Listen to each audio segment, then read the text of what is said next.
자, 이제 부동산 금융입니다. 금융 파트는 한 4문제에서 5문제 정도 출제가 되고 있고요. 그리고 크게 3파트로 나누어져 있습니다. 일단 이제 저당 상환 방법이라는 파트가 있고요. 저당 상환 방법. 그다음에 이제 저당 유동화라는 파트가 있습니다. 그다음에 자금 조달 방법이라는 파트가 있습니다.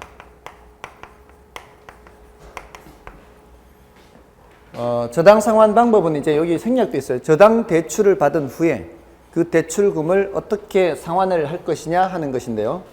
이건 다시 이제 고정금리와 변동금리 이렇게 나눌 수가 있고요.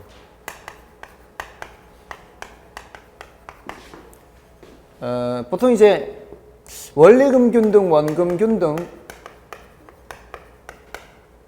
또는 최증식 상환. 자, 이것은 이제 고정금리에서 주로 얘기를 해요. 근데 실무적으로는 변동금리에서도 이런 얘기 합니다. 실무적으로는 이제 좀 계산이 복잡해서 그렇지. 우리는 이제 공부하는 입장에서는 고정금리를 전제로 해서 이제 원리금균 등 원금균 등 최증식 상환해요. 여러분들 원리금균 등은 아까도 나왔죠. 저당상수에서 나왔죠. 그러니까 첫 해부터 저당 기간이 끝날 때까지 이자율이 어떻다는 얘기예요. 똑같이 아까 10% 똑같이 10%를 전제를 한 거죠. 여러분들이 그 자동차 할부로 살 때도 그 할부금 매달 들어가는 거 그게 똑같은 금액이 들어가죠. 그죠? 그런데 이제 다 갚아 나가지 않습니까? 그것도 뭐를 전제로 하는 거예요? 원리금균 등에서 고정금리를 전제로 해서 상환을 해 나가는 겁니다. 아무튼 이제 고정금리, 변동금리 따로따로 기억을 해도 관계는 없습니다. 그다음에 이제 저당 유동화, 이게 좀 낯설어요. 여러분들이 평소에 들어보지 못하던 내용들일 겁니다. 이 저당 유동화는 저당 유동화의 개념, 그다음에 구조, 효과, 그다음에 저당 유동화를 통해 발행하는 증권, 이 증권이 난이도가 높습니다. 지금 이 저당 유동화 자체가 좀 난이도가 높기 때문에 오늘은 여기까지 설명을 드리기가 쉽지가 않을 듯해요. 여기까지 설명드리면 여러분들의 정신건강에 해로울 수가 있어요. 그 다음에 이제 자금 조달 방법이에요. 자금 조달 방법도 여러 가지 방법이 있는데 리츠라는 것도 있고요. 그 다음에 프로젝트 파이낸싱, 신디케이션 이렇게 여러 가지가 있습니다. 근데 이것도 깊은 내용까지는 들어가기 어렵고요. 이런 것들이 어떻게 자금 조달하는 것이다. 간략하게만 좀 말씀을 드리는 정도. 그래서 전체적으로 어떤 내용들을 공부한다. 오늘은 그거를 파악하시면 되겠습니다. 일단 저당 상환 방법에서 이제 고정금리, 변동금리 이런 내용을 들어가기 전에 그 앞에 서론에 있는 72쪽에 보시면은 금융의 의의다, 부동산 금융의 종류, 이런 내용들이 있죠. 자, 거기에서는 체크를 해야 될 내용은 지분금융, 저당금융, 지분금융, 부채금융밖에 없어요. 근데 이제 금융이라는 단어 뜻만 좀 설명드리고 지나가겠습니다. 이거는 이제 자금 융통을 줄인 말입니다. 이 금융이죠, 금융. 자금을 융통한다는 것은 자금이 부족한 쪽이 자금의 여유가 있는 쪽으로부터 융통을 하는 것이죠. 근데 그게 지분금융 하는 거는요, 지분금융. 자, 지분이란 말이 또 나왔죠. 지분은 뭐를 줄인 말이에요? 자기 자본을 줄인 말입니다. 지분금융 하는 거 하고요. 부채금융 하는 게 있어요. 자, 이 두 개를 구별을 해야 돼요. 자, 예를 들어서 내가 사업을 하고 있는데 지금 10억 가지고 사업을 하고 있었어요. 근데 10억 정도의 자금이 더 필요해요. 더 필요한데 친구한테 가서, 돈 많은 친구한테 가서, 야, 너 내가 지금 고생해서 지금 어느 정도 궤도에 올랐는데 너가 10억만 대라. 10억만 되면은 너는 고생한 거 없이 내가 고생한 것으로 그냥 같이 묻어갈 수 있다. 대신 50% 이제 수익이 나면은 네 줄게. 이자 받을 생각하지 말고 수익이 나면 수익이 나는 대로 또는 손해가 나면 손해가 나는 대로 같이 사업을 하자. 이렇게 같이. 함께 사업을 하자. 자, 이러면은 이게 10억을 조달할 때 지분금융으로 조달한 거요, 부채금융으로 조달한 거요? 그때는 지분금융이에요. 빌린 게 아니에요. 같이 하자 그랬잖아요. 수익이 나면 나는 대로, 손해가 나면 나는 대로 같이 하는 거죠.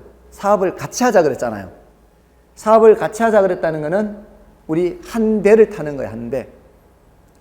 죽어도 같이 죽고 살아도 같이 사는 겁니다. 이러면은 무슨 금융? 지분금융입니다. 그래서 혹시라도 나중에 쫄딱 망했어요. 쫄딱 망하더라도 내가 그 친구한테 10억을 갚을 의무는 없습니다. 이게 지분금융의 특징이에요.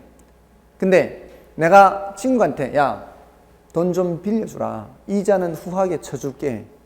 이렇게 했으면 뭐예요? 예, 나중에라도 갚아야 돼요. 근데 수익이 많이 난다고 해서 많이 줄 필요는 없죠. 정해진 뭐만 주면 되는 거예요?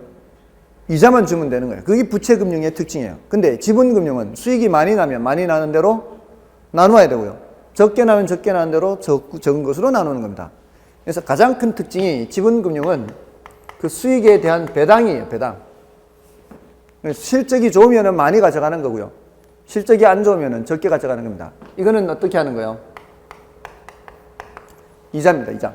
정해진 이자 주는 거예요. 그래서 이 배당을 받는 거는 여러분들 왜 배당 받는다는 표현들이 들어가는 것들이 있으면 그건 전부 다 뭐라고 보면 돼요? 지분금융이라고 보시면 돼요. 자, 그럼 여러분들 펀드 가입하는 거 있죠? 펀드 가입하면은 정해진 이자 주는 거 아니죠? 그건 뭐예요? 그건 지분금융 성격이에요. 아시겠죠? 이 펀드는 지분금융, 배당을 해주는 것이기 때문에 자, 그렇게 구별을 하시면 돼요.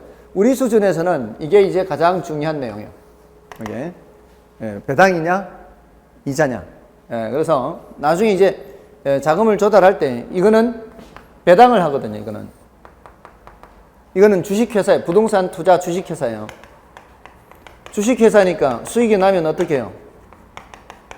배당을 해주는 거죠. 근데 이거는요, 대출이에요. 대출. 이거는 전통적 대출과는 달리 무슨 성격을 가진 대출이에요. 대출. 대출이면 뭐예요? 정해진 뭐 주는 거예요? 이자죠. 이자. 근데 전통적인 이런 부채금융하고는 조금은 성격이 달라요. 약간 혼합돼 있어요. 혼합돼 있어요. 혼합. 자, 어떤 게 혼합돼 있는가 하면은 보통 우리 자 망했어요. 이제 친구한테 돈을 빌렸는데 망했어요.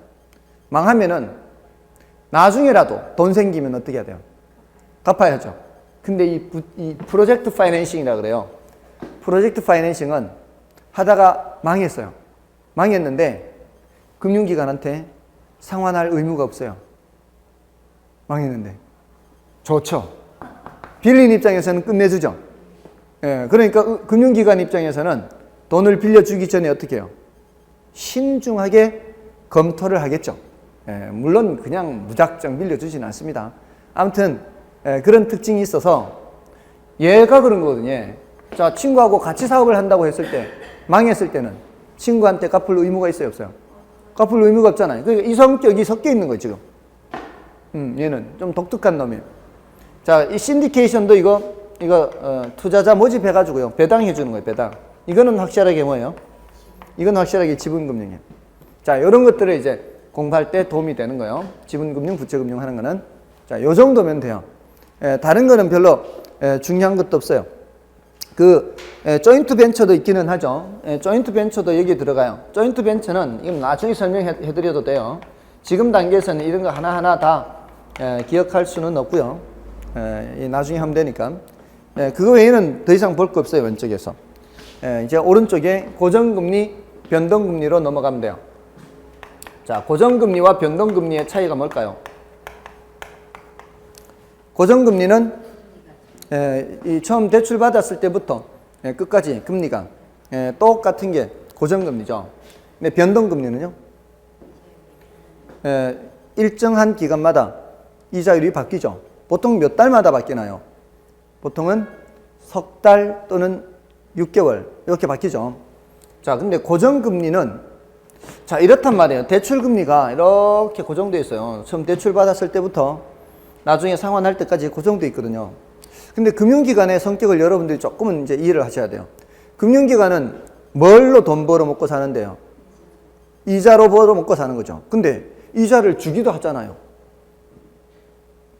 예금주한테는 이자를 주잖아요. 대출받아 간 차입자한테는 이자를 받죠. 그럼 여기 이자 주고 저긴 이자를 받잖아요. 그러면 결국 은행이 먹는 수익은 뭐예요? 곧 차이죠, 차이. 맞나요? 자, 요거를 잘 기억하셔야 돼요. 그거를 예대마진이라 그래요. 예대마진. 예금과 대출, 요 마진. 됐나요? 자, 이런 표현들을 잘 기억하시라고. 이런 게 이 수업에 이제 이해를 빨리 하고 그렇지 않고 이게 따라오는 정도의 차이가 있으니까. 자, 그럼 대출을 할 당시에, 요 당시에 예금 금리가 여기 있어요. 대출 금리가 여기 있다고요. 그러니까 은행이 먹을 수 있는 예대 마진은 이만큼이죠. 맞나요?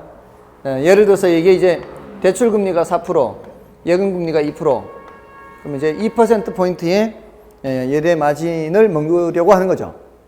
자, 그런데 이 10년간 고정시켜 놨어요. 10년.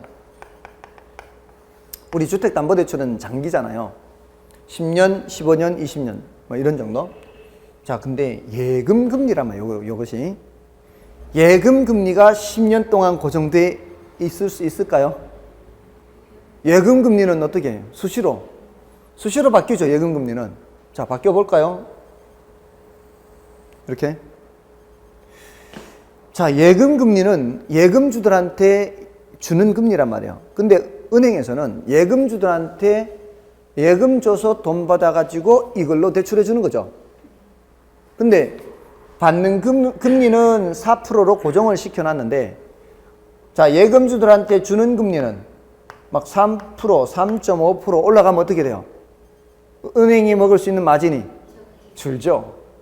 자, 이러면은 대출받은 차입자들은 속으로 어떤 생각할까요?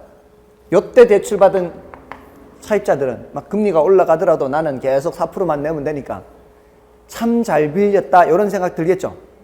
이러면은 갚을 생각해요, 안 해요? 갚을 생각 안 하죠. 예, 이 은행 수익성이 굉장히 안 좋아집니다. 자, 근데 이제 떨어집니다. 이제 그런 좋은 시기를 지났어요. 자, 근데 이제 금리가 떨어져요. 1.5%, 1%, 0.5% 떨어져. 근데 나는 계속 4%의 이자를 내고 있어요. 그럼 어떻게 해요? 이자를 부담하는 크기가 점점 커지죠. 옛날에 받아놨던 이게. 자, 이러면 어떤 생각 드나요? 대출받은 사람 입장에서는. 예? 빨리 갚아야 되겠다 생각이 들죠. 근데 요때 알아보니까 다른 은행에서 싸게 빌려준대요. 싸게. 새로 빌리는데 싸게 빌려준대요. 그럼 어떻게 하겠어요? 당연히 이걸 뭐라 그래요? 갈아탄다, 그죠? 우리 시험에서는 갈아탄단 말을 안 해요. 시험에서는 조기상환 한다. 조기상환. 만기가 되기 전에 조기상환 또는 좀 있어 보이는 표현으로 만기 전 변제 그래요. 자, 그럼 보세요. 자, 은행 입장에서는 어려운 시기 겨우겨우 넘겼는데 이런 좋은 시기에 다른 은행에서 싼 이자로 대출받아서 일찍 갚아버리면 남는 거 없죠? 남는 거 없습니다. 그러니까 이 고정금리 방식은 대출자한테 유리하겠어요? 불리하겠어요? 자, 여기서 대출자. 또 이걸 또 설명을 드려야 돼요. 자, 여기서 대출자 하면은 사람들이 이 매스컴에서 너무 틀리는 거 이게. 이 대출자가 돈 빌린 사람 아닙니다, 절대로. 아니, 매스컴에서 너무너무 제일 많이 틀리는 표현이 이거예요, 매스컴에서. 돈 빌려준 사람입니다. 아시겠어요? 대출이 이 차입하고 이거 하고, 아니, 매스컴에서 너무 많이 틀려, 이거를. 우리 임대인, 임차인 어떻게 합니까? 임대인이 빌려준 사람이 임차인 빌린 사람이잖아요. 아시겠어요? 이 용어가 매스컴에 너무 많이 틀려요. 아시겠어요? 절대로 이거 그렇게 생각하시면 안 돼요. 시험에서는. 지금 매스컴을 고쳐야 되는데 매스컴에서 이상하게 알고 와서 여기서 틀려요. 오히려. 아무튼 임대인, 임차인 생각하면 돼요. 자, 그러면 여기서 대출자가 결코 유리하지 않습니다. 맞나요? 그러니까 대출자가 금융기관이에요. 이거 꼭 써드려야 되겠어요. 이거 틀린 분들이 한두 분이 아니에요. 이거를 지금 모르면 그래도 이해가 돼요. 근데 한 6월, 7월 달 가가지고도 계속 이거를 오해하는 분이 계신다는 거예요. 자, 금융기관 입장에서는 보세요. 금리가 상승하는 시기에 보세요. 금리 상승기. 이렇게 표현을 해요. 금리 상승기. 금리 상승기라도 대출 금리는 고정돼 있죠. 이게 별로 남는 거 없다 이 말이에요. 수익성이 어떻게 돼요? 수익성이 악화되는 겁니다. 그럼 금리 하락기에는요? 금리 하락기에는 이렇게 하락하는 시기에는 수익성이 좋아져요? 그림으로 보면 수익성이 좋아질 것 같죠? 수익성이 좋아질 것 같은데 돈 빌린 차입자들이 못 참는다고요. 그거를 조기 상환한다고. 조기 상환. 이런 위험에 노출돼요. 이런 위험에 노출된다고요. 물론 바로 조기 상환하지 않을 수도 있어요. 왜냐하면 새로 대출받고 하는데 또 뭐 비용이 발생하고 하기 때문에 그런 유인이 생긴다 그래요. 유인, 유혹. 야, 이거 대출 조기 상환하면 어떨까? 이런 생각이 든다는 거죠. 그러니까 결코 누구한테는 유리하지 않다고요. 대출자한테는 유리하지 않다고요. 그래서 고안한 것이 뭐겠어요? 그래서 고안한 것이 바로 변동금리. 자, 변동금리는 자, 예금금리가 이렇게 오르락 내리락 할 수 있잖아요. 그러면 대출금리를 어떻게 하자고요? 대출금리도 이렇게 하면 되겠죠? 오르락 내리락 할 때마다 이걸 같이 오르락 내리락 하면 일정한 뭐를 먹을 수 있어요? 일정한 예대 마진을 먹을 수 있습니다. 자, 그러니까 지금 이런 경우에는 차입자 입장에서 좀 불리하다라고 볼 수 있겠죠. 근데 차입자 입장에서는 약자가 차입자인데 대체로 변동금리로 대출받을 수밖에 없어요. 그래서 이거는 지금 요거하고 비교할 때 금리 변동 위험 이런 표현을 써요. 금리 변동 위험. 금리 변동 위험을 고정금리에서는 누가 부담하고요? 금리가 변동하는 위험을 고정금리에서는 누가 부담해요? 차입자가 부담해요? 여기에서 여기 고정금리에서 이렇게 금리가 오르락 내리락 하는 것에 대한 부담을 누가 지고 있어요? 누가 불리하냐고요? 얘가 지금 부담하고 있다고. 얘가 위험을 부담하는 위험을 부담하는 거는 내가 그만큼 지금 불리한 상황이라는 얘기죠. 위험을 부담하는 쪽이 아닌가요? 위험을 안고 있는 쪽이 불리한 거 아닌가요? 차입자가 불리해요? 여기서? 돈을 빌린 사람이 불리한가요? 돈을 빌린 사람이 불리한 거는 이쪽입니다. 이쪽. 변동금리예요. 왜냐하면은 예금금리 올라가면 대출금리도 올려버리니까. 그리고 이게 금리가 떨어질 때요. 사실상 대출금리를 바로바로 안 떨어뜨립니다. 금융기관이. 이렇게 떨어뜨립니다. 이렇게. 금융기관이 이렇게 할 가능성이 많아요. 금리가 하락하는 시기에 바로바로 금리를 안 떨어뜨리고 살짝 떨어뜨리는 거죠. 여러분들 정유업계의 관행이 그랬었지 않습니까? 유가가 올라갈 때는 바로 올리는데 내려갈 때는 서서히 내리는 거죠. 이러면은 소비자가 불리합니다. 이런 경우도 마찬가지. 소비자가 불리한 거예요. 맞나요? 그래서 금리 변동 위험을 고정금리에서는 누가 부담하고요? 대출자가 부담하는 거예요. 근데 변동금리에서는 차입자가 부담하는 거예요. 그래서 이걸 어떤 식으로 표현하는가 하면은 금리 변동 위험을 누구한테 떠넘긴 방식이다. 차입자에게 떠넘긴 방식이라 그래요. 됐나요? 됐죠? 자, 이게 이제 변동금리인데 고정금리, 변동금리를 이제 먼저 말씀드리고 이제 나중에 원리금리, 원금리 말씀드렸는데요. 자, 아무튼 지금 이 변동금리에서는 금리를 이렇게 결정을 합니다. 이 변동금리에서는 이 변동금리가 여러분들이 이제 은행에서 대출 받을 때는요, 기준금리라는 게 있어요. 이 기준금리에다가 가산금리를 더해요. 이 기준금리는 매달 금융통화위원회에서 결정하는 그 기준금리가 아니고요. 대출의 기준금리란 뜻이야. 대출 기준금리. 매월 둘째 주 목요일 날 금융통화위원회, 한국은행에 소속된 그 금융통화위원회에서 매월 둘째 주 목요일, 그러니까 두목이라 그래요. 두목. 둘째 주 목요일 날 금리를 결정해요. 그래서 금리를 동결시켰다 또는 금리를 지난달에 비해서 0.25%포인트 인상시켰다. 요번에 인상시켰죠. 0.25%포인트. 자, 그런 거를 결정할 때 기준금리를 결정한다 그래요. 거기서 말하는 기준금리는 우리나라에 있는 모든 금융기관의 모든 경제활동의 기준이 되는 금리가 바로 기준금리예요. 거기서 하는 거는. 아시겠어요? 근데 여기서 말하는 기준금리는 대출의 기준금리란 뜻입니다. 아시겠어요? 근데 대출의 기준금리가 뭐가 돼야 될까요? 당연히 예금금리가 돼야 되겠죠. 예금금리.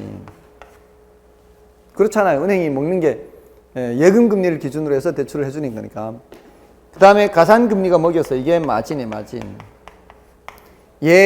대마진이라고요. 여기가 무슨 금리라고요? 대출금리라고요. 대출금리가 어떻게 된다고요? 대출금리가 변동한다 이 말입니다. 됐나요? 그래서 요거를 어떤 예금금리로 설정하느냐에 따라 달라요. 옛날에는 그 예금 상품 중에서 양도성 예금이 있었어요. 양도성 예금 증서. 들어보셨어요? 그럼 사보신 적 있었나요? 듣기만 하셨나요? 그 양도성 예금 증서가 그것도 예금 통장이에요. 예금 통장인데 보통 우리 예금 가입하면은 통장을 만들어주면서 그 약관이라는 게 있죠. 통장 뒤에. 혹시 읽어보신 적 있나요? 한 번이라도? 약관해서 읽어보신 적 있나요? 약관이 있는 거는 아시고요. 별로 관심은 없고요. 그 약관을 읽어보시면 본 예금 증서는 타인에게 양도 또는 대여를 금지하며 이렇게 돼 있죠. 그렇게 돼 있습니다. 그리고 맨 앞에 이름 있고 그 뭐죠? 뭐 도장을 찍든지 뭐 아니면은 사인을 하든지 해서 위조 못하게 붙여놓잖아요. 그거는 누구한테만 주기 위해서 그러는 거예요. 그 본인한테만 주기 위해서 그렇게 하는 거죠. 근데 양도성 예금 증서는 그게 없어요. 갖고 있는 사람한테 주는 거예요. 그러니까 앞에 뭐라고 붙은 거예요? 양도성이라고 붙은 거예요. 아무한테나 팔 수가 있는 거예요. 양도성. 근데 예금 통장이에요. 그것도. 그래서 몇 프로 그때 수익률이 있어요. 그 예금 수익률이요. 예전에는 그거를 많이 사용했어요. 그 CD 수익률이라고 하는데 CD 수익률 하는데 이 CD는 여러 가지 예금 상품 중에 하나죠. 여러 가지 예금 상품 중에 하나잖아요. 정기 예금도 있고 정기 적금도 있고 또 뭐죠?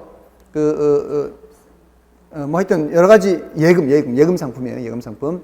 정기 예금, 정기 적금. 그것도 정기 예금도 뭐 1년 만기, 3년 만기, 또 보통 예금도 있고요. 뭐 여러 가지 예금 상품들이 있잖아요. 한 가지만 있는 게 아니란 말이에요. 은행이 갖고 있는 돈이. 자, 근데 보세요. 아니, 보통 예금 통장으로도 돈 들어왔고요. 정기 예금 통장으로도 돈 들어왔고. 자, 이렇게 돈 다 들어왔어요. 그러면은 은행이 돈을 빌려주면은 아니, 여기서 들어왔는지 저기서 들어왔는지 다 섞여 있고 아니에요. 근데 보통 예금으로 들어온 거는 금리가 낮고요. 다른 거는 금리가 또 높고요. 자, 그러면은 어떤 금리에 맞춰서 대출을 이 예금 금리 기준을 잡아야 되느냐 이거예요.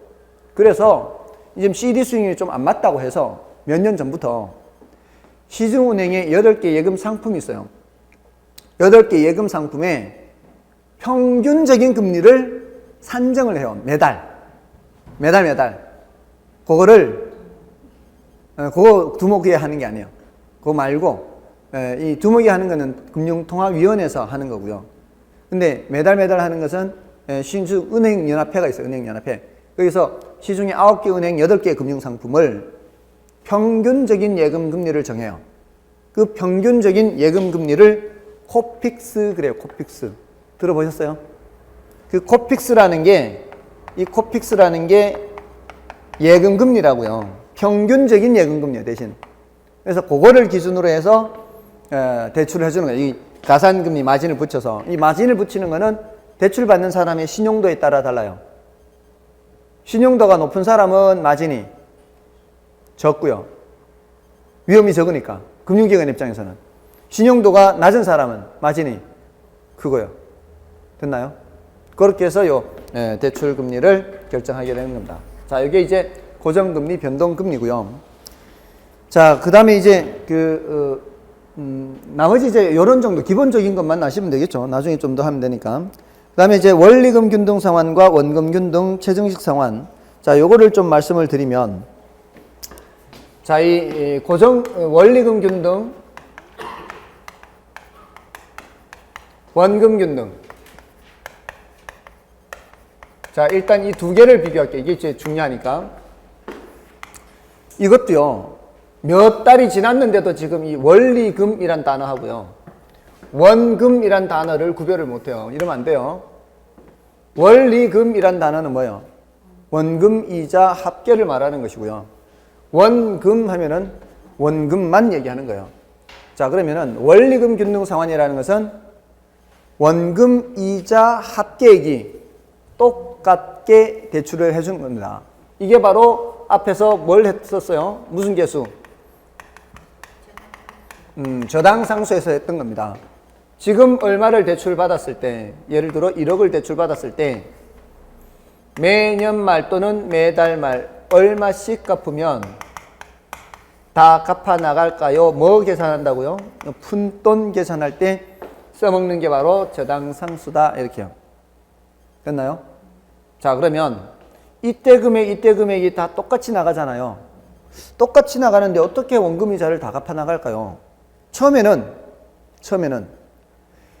이자가 차지하는 부분이 커요. 처음에는. 왜냐면은 똑같은 금액이라 해도요. 자, 예를 들어 이제 10년 10% 해볼까요? 10년 10% 하고 매년 말 상환해 볼게요. 매년 말. 매년 말 상환하면은, 자, 요 매년 말 상환은 원리금 균등액을 계산하려면 여기 뭘 곱해야 된다고요? 10년 10% 저당상수 표에서 찾으면은 0.1627이에요. 그럼 곱하면 어떻게 돼요? 1억 곱하기 0.1627 하면 1627만 원 되겠죠? 자, 이 1627만 원을 첫해 년도, 둘째 년도, 셋째 년도 계속 이게 1627만 원씩 갚는 거예요. 요때도 1627, 요때도 1627, 요때도 1627 이렇게 갚는 거예요. 자, 이게 무슨 금액이라고요? 원리금이에요. 원리금 균등액이죠. 지금 여기서는 똑같으니까 원리금 균등액이라고 쓸 수 있어요. 자, 근데 한번 생각해 보세요. 첫해 1627을 은행에 갖다 주면은 은행에서는 제일 먼저 뭐부터 계산할까요? 이자부터 계산해요. 이 사람이 가져온 돈이 내가 빌려준 돈에 이자는 충분한가 보는 거죠. 그럼 첫해 이자가 얼마일까요? 1억을 썼잖아요. 매년 말 상환이죠. 그러니까 이걸 가져갔을 때는 1년이 지난 시점이에요. 이거 가져갔을 때는 1년이 지난 시점. 그럼 1년간 이자 얼마 발생했어요? 10%라 그랬잖아요. 1억에 10%죠. 1,000만 원 발생한 거예요. 이자가 1,000만 원 발생했는데 이 사람이 가져간 돈은 1627을 가져간 거죠. 자, 그러면 당신 이자보다 더 많은 돈을 가져왔으니까 얼마만큼은 빚을 까겠다. 627만 원은 빚을 까겠다. 이걸 원금 상환이라 그래요. 원금 상환이 627이 되면은 잔금은 어떻게 돼? 그렇지. 1억에서 이제 까야 될 거 아니에요. 627만 원을 까야 될 거 아니에요. 이런 거 깔 때는요. 1억에서 바로 까면은 계산이 잘 안 돼요. 1,000만 원만 있으면 돼. 627 깔 때는. 그럼 9천만 원 남겨놓고 1,000만 원에서 까라고요. 1,000만 원에서. 그럼 373. 그러면 얼마예요? 9,373 이렇게 되죠. 자, 그럼 두 번째 연도는 얼마 빌린 셈이에요? 예, 두 번째 연도는 9,373 빌린 셈이거든요. 근데 은행에 가져가는 돈은 똑같거든요. 두 번째 연도는 이자가 줄어들어요. 이자가 줄어들어서 요거에 10%니까 937인데 은행에 가져가는 돈은 똑같은 돈을 가져가니까 요 차액만큼은 원금 더 많이 갚게 돼요. 맞나요? 그래서 여기서 이거 937을 빼면은 여기가 690이 되죠. 그러면 이제 첫 해는 1억에서 627을 뺐는데 두 번째는 9373에서 690을 빼는 겁니다. 이러면은 8683 이렇게 돼요. 그럼 세 번째는 또 이자가 줄 거 아니에요. 근데도 여전히 가져가는 돈은 똑같이 가져가니까 이 갚는 금액이 더 많아지겠죠. 자, 근데 요거를 보세요. 처음에는 이자가 차지하는 비중이 훨씬 커요. 원금 갚는 게 얼마 안 돼요. 10년 동안 1억을 갚아야 되거든요. 10년 동안 1억을 갚아야 되는데 첫 해 몇 년 동안은 1,000만 원 안 됩니다. 첫 번째 초기 몇 년간은 1,000만 원이 안 되는 금액이 몇 년간을 지속한다고요. 이렇게 가서 5년 가면은 원금 절반 갚겠습니까? 못 갚아요. 그래서 얘는 한 3분의 2쯤 가야 절반을 갚아요. 기간의 3분의 2 가야 원금의 절반을 갚는다고요. 됐나요? 됐습니까? 자, 요거를 그래프로 나타내면 이렇습니다. 은행에 갖다 주는 돈은 어때요? 1627로 똑같아요. 근데 여기에서 처음에는 뭐가 많아요? 이자가 차지하는 비중은 이자가 점점 줄어들죠. 원금 상환분은 얼마 안 돼요. 가는 갈수록 원금 상환이 커져요. 이렇게. 그래서 약 원금의 절반을 갚으려면은 기간에 약 3분의 2는 와야 원금의 절반을 갚게 돼요. 그래서 이런 거를 물어요. 이렇게. 이게 이자고요. 이게 원금이죠. 원리금 균등 상환은 기간이 경과할수록 원리금 지불에 의해서 차지하는 원금의 비중은 점점 줄어든다. 그러면 틀린 거라고요. 뭔 뜻인지 아시겠어요? 크다라고 해야 되는데 점점 늘어나죠. 이거를 보고 대답하면은 웬만한 거는 다 맞출 수 있어요. 그래서 원리금 균등 상환이다, 원금 균등 상환이다 해서는 이 그래프를 잘 기억을 해야 돼요. 됐나요? 근데 원금 균등은 이렇습니다. 원금 균등은 지금 여기서는 원리금 균등에서는 제일 먼저 제가 이거를 써드렸죠. 제일 먼저 원리금 균등액을 계산을 했어요. 근데 원금 균등 상환에서는 제일 먼저 뭐를 계산하는가 하면은 원금 균등액을 제일 먼저 계산해요. 자, 1억을 10년 만기로 10% 금리로 매년 말 상환이에요. 똑같은 조건이 얘하고 똑같은 조건인데 제일 먼저 계산해야 되는 게 뭐라고요? 원금 균등액이에요. 원금 균등액. 예. 여기서는 원리금 균등액을 제일 먼저 계산한 거고요. 여기서는 원금 균등액을 제일 먼저 계산해야 돼요. 이것은 이렇게 계산하는 거예요. 원금 균등액은 대부액을 납입 횟수로 나누어야 돼요. 매 연말 상환이죠. 몇 번을 내는 거예요? 10번이죠. 매 월말 상환이면 120개월이죠. 거기에 따라 얘가 달라진다고요. 매 월말 상환이면 120으로 나눠야 되고 매 연말 상환이면 10으로 나누는 거예요. 지금 매년말 상환이니까 1억을 몇 추로 나눈다고요? 10으로 나눈다고요. 그러면은 매년 얼마씩 갚게 돼요? 1,000만 원씩 갚아야 돼요. 이게 첫 번째 계산한 거예요. 자, 그럼 첫 번째 첫해 년도, 둘째 년도, 셋째 년도 이렇게 가요. 첫해 년도 원금 상환액 1,000만 원, 둘째 년도 원금 상환액 1,000만 원, 셋째 년도 다 1,000만 원이에요. 자, 이걸 제일 먼저 계산했으니까 이게 뭐라고요? 원금 균등액이에요. 원금 상환액이 균등하니까 원금 균등액 이렇게 쓸 수 있어요. 자, 근데 두 번째 이자 계산하는 건 똑같아요. 두 번째 이자 계산하는 거예요. 자, 이자 계산해 보세요. 첫 해 1억을 10% 이자로 매년 말 1년 동안 쓴 거죠. 얼마예요? 1,000만 원이죠. 예. 이자는요. 첫 회 이자는 원리금 균등이든 원금 균등이든 똑같을 수밖에 없어요. 어차피 얘도 10% 이자로 1년 쓴 거고요. 얘도 10% 이자로 1년 쓴 거야, 1억을. 그러니까 첫 회 이자는 똑같을 수밖에 없어요. 반드시. 맞죠? 자, 그러면 은행에 얼마 갖다 줘야 돼요? 첫 회.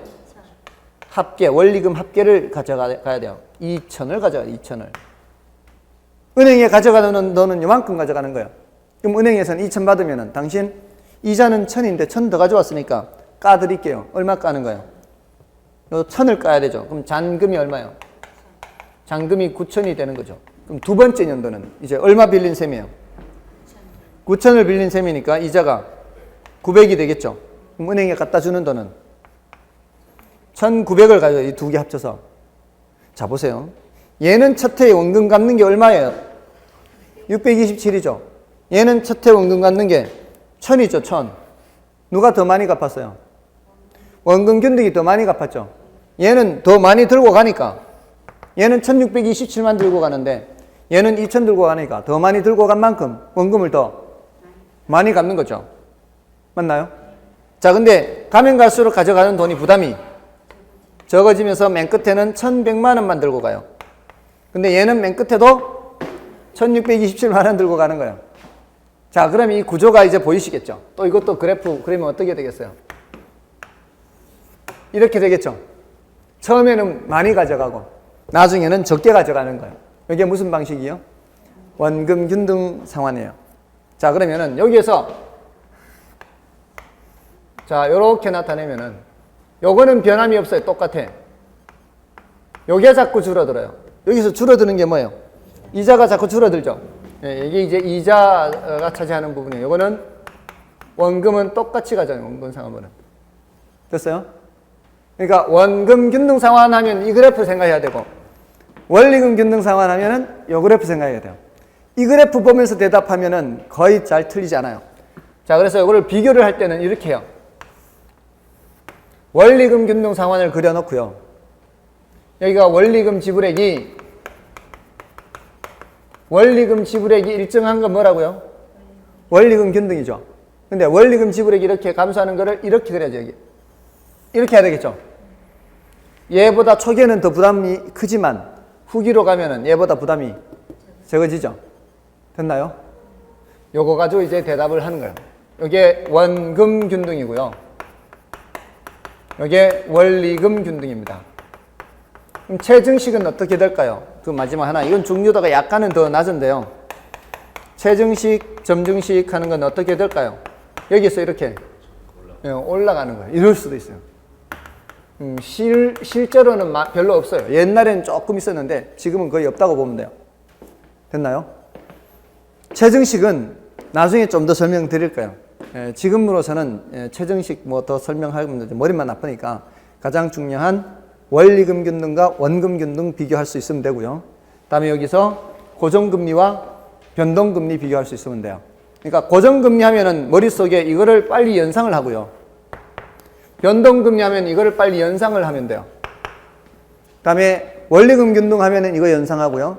원금 균등 하면 저걸 연상을 하는 거예요. 이 연상하는 방법이 학습 방법으로서는 아주 훌륭합니다. 그리고 올해도 역시 출제가 됐습니다. 계산 문제로도 출제되고 이론 문제로도 출제되고 그만큼 중요한 파트입니다. 됐죠? 다른 것들은 중요도가 별로 높지 않으니까 그렇게 크게 신경 쓰지 마시고요. 좀 쉬고 이제 저당 유동화 두 번째 주제죠. 저당 유동화를 살펴보겠습니다.